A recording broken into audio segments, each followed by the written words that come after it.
The Verichip. It's about the size of a grain of rice, and it contains special codes that doctors and nurses can scan and then use to access the patient's current medications and other vital health information that are stored on another secure database.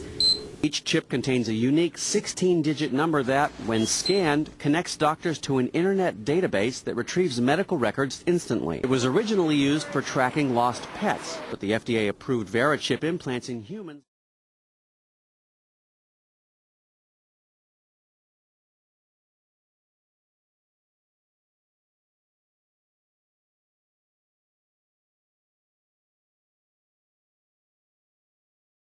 All right, you hear the sound of the background, people saying, Big Brother, too much information, a little scary. How do you respond to that? Well, you know, it's interesting. I used to get that question a lot 2 years ago.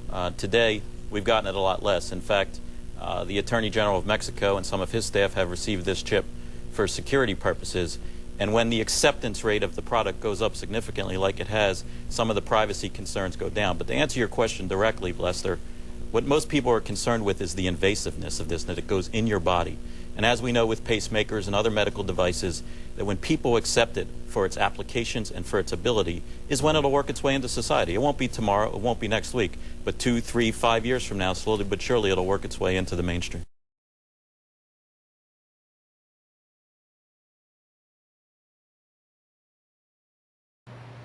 Sean Darks, chief executive of CityWatcher.com, didn't want to ask his employees to do anything he wouldn't do, so he had this chip embedded under his skin. The chip has an access code for admittance into a room holding security footage for government agencies and police. For Darks, the tiny chip is a security solution. No IDs for employees to lose. They can't. It's right there in their arm.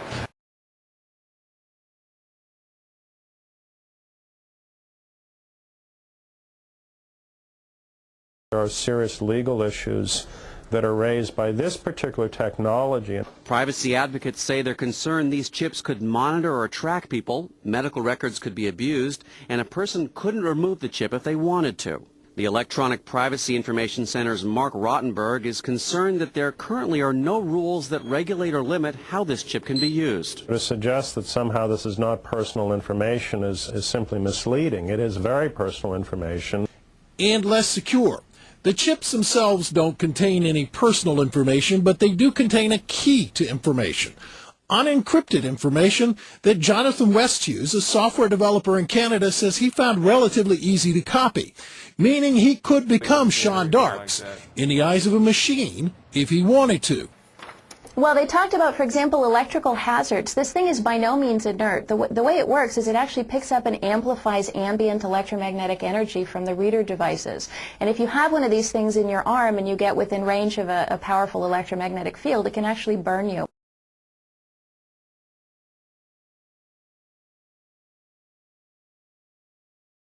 Well, actually, obviously, Secretary Thompson, it's an honor to have him on our board of directors. And as he stated all along, when the infrastructure is in place, he will get a chip. That could be 2050. Now, let me finish. We now have over 60 hospitals that have agreed to implement the system, so that time is nearing. Only 2 now, right? And I spoke with Secretary Thompson yesterday, and we believe it's in the very near future that he will get a chip and then appear on your show to talk. You have a chip implanted. Is it underneath your right arm? It's in the right arm. You power up a scanner, and you simply scan the arm. And once you scan the arm, you'll see that the identification information. And on the laptop here you have it hooked up to, it says some number, but that doesn't. On the database about Scott Silverman, it'll have my driver's license information, it'll have medical information, it'll have financial information, and it'll have security information for ingress and egress into facilities. The critics would say, and I listened to it, and I'm trying to figure it out, but they use the they word. Is there a vast RFID conspiracy out there that is they would say this is a slippery slope.